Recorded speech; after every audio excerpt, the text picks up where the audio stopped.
Welcome to Business Resilience Decoded. I am your host, Vanessa Matthews, the founder and chief resilience officer of Asfalis Advisors. Today, I'm super excited because we are talking about the myth of best practices. And on the podcast today, Cliff Thomas, he is an adjunct faculty with Colorado State University. He will be joining us. So Cliff, how are you? I'm doing great. Great to be here, Vanessa. Thanks for having me.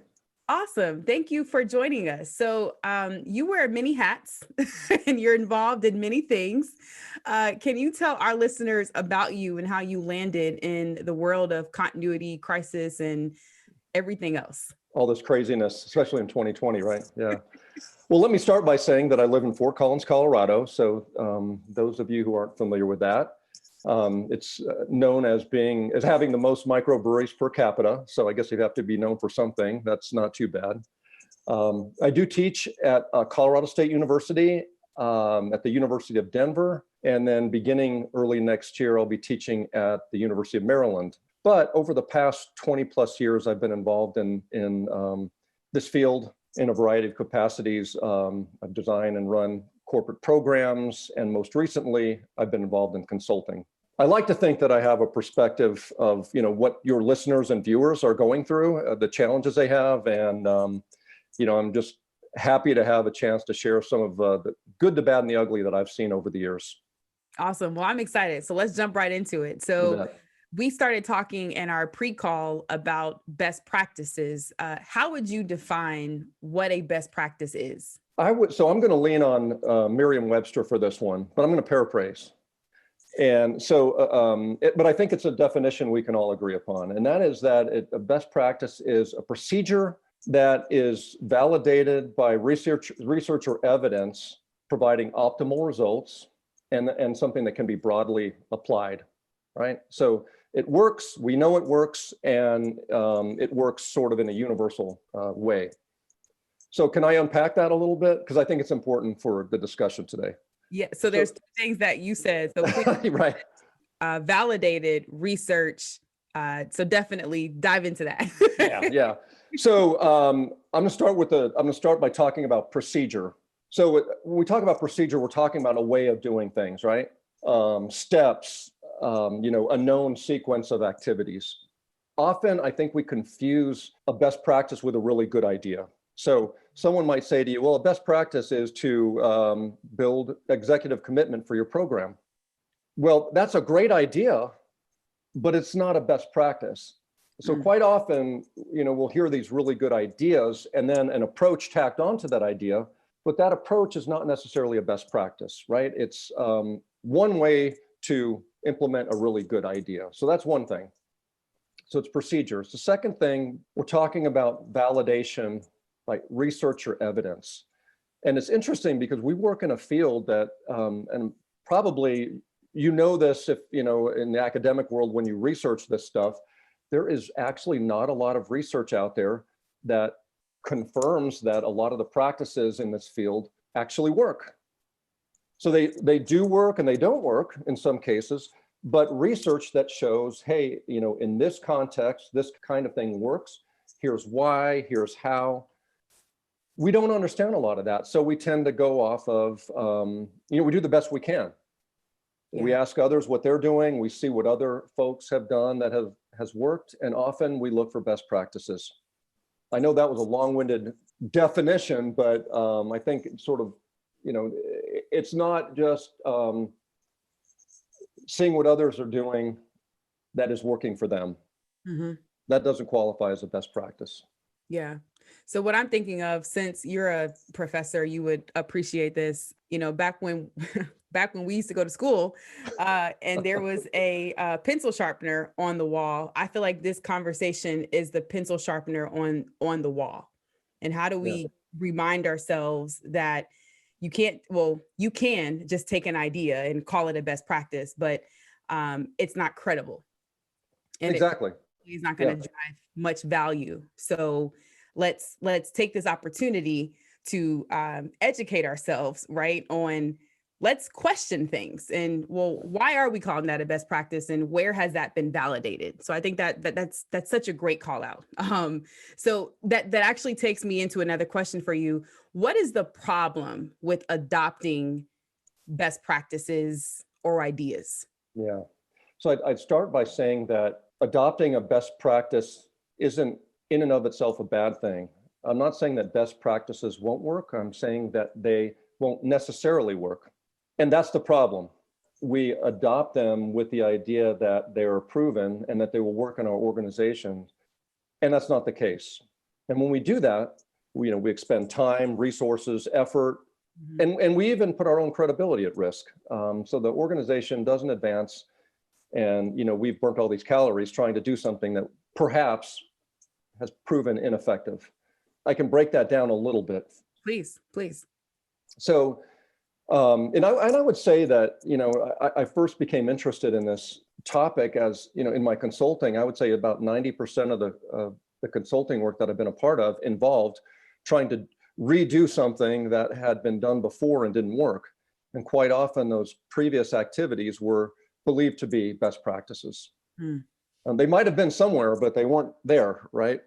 So when I think of best practices, I think the things to think about are number one, the reality of organizational change. So when we implement new practices, we're talking about change, right? We're doing something different.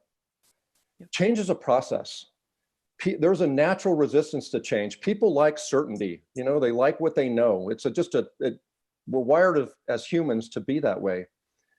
And we need to treat change as that process. And so we need to bring others along with us. We need to identify stakeholders, make them feel part of the process. Don't make them have them feel that way. We're not trying to,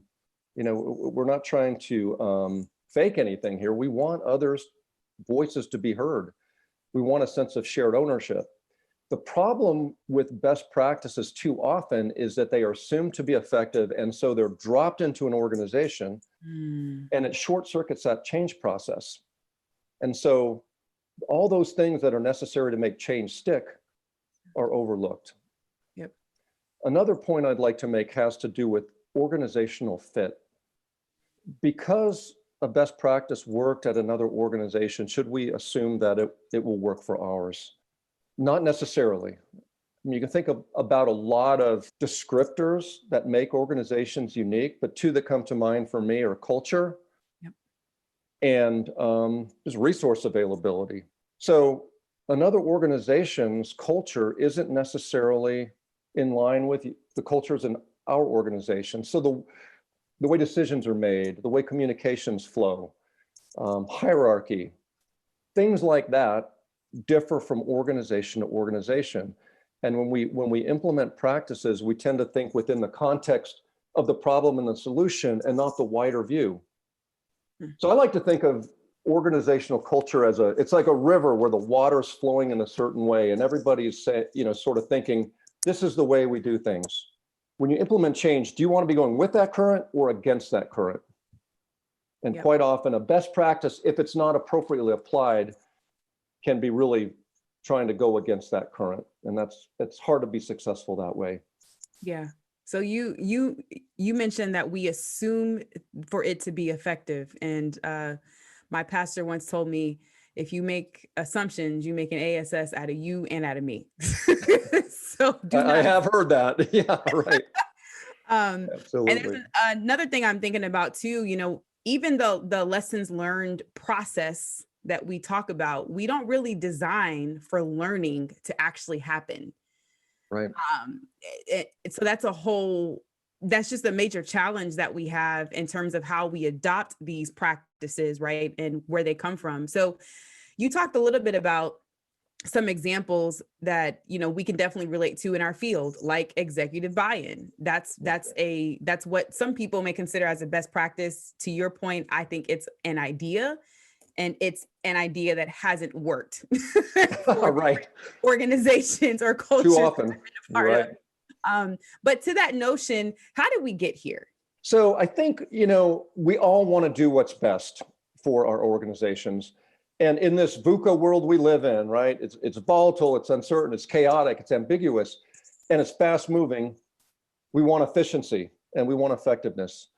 And so back to the assumption that you just talked about a minute ago, there's this allure that, well, if this has worked at other places, then, I think, so our tendency to want to be effective quickly sort of puts the halo effect on those practices, and we assume because they work to other places, they'll work here. And it's possible, but what I'm saying is that we shouldn't depend on that.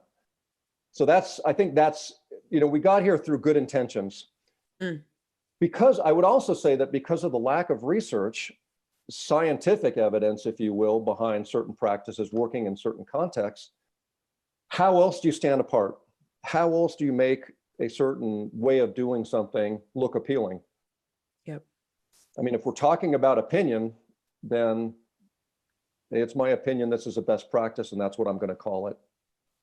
I think we're in the field where we need to think critically. We need to look below the surface, ask questions, probe, and really sort of have a deeper understanding of the things that can impact our organizations and the ways that we can become more resilient.